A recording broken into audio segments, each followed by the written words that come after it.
মা হেভি গন্ধ বেরিয়েছে। মেনিও কি আজকে?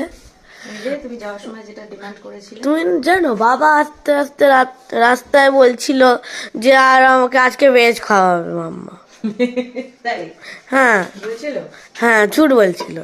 আজকে তাহলে ভেজ চিকেন হচ্ছে নাকি? হ্যাঁ তুমি সকালবেলা যাওয়ার সময় যেভাবে রিকোয়েস্ট করে গেলে তাতে ভাবলাম করি। তো আজকে আমাদের লাঞ্চের রেসিপি হচ্ছে চিকেন তন্দুরি টিক্কা বিরিয়ানি।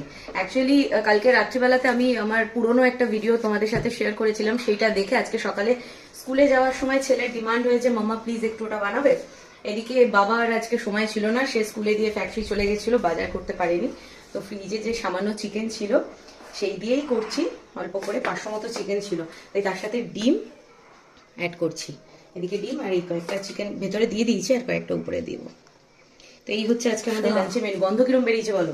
হেভি হেভি টেস্টও তার মানে হেভি হচ্ছে, তাই তো?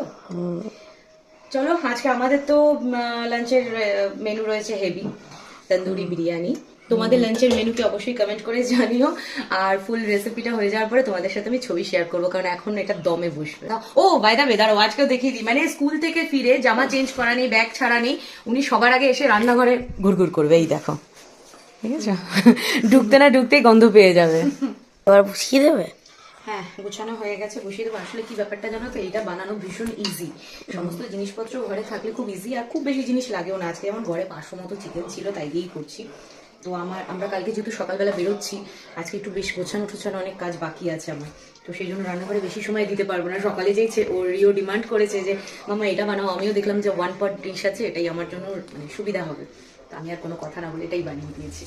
টাটা।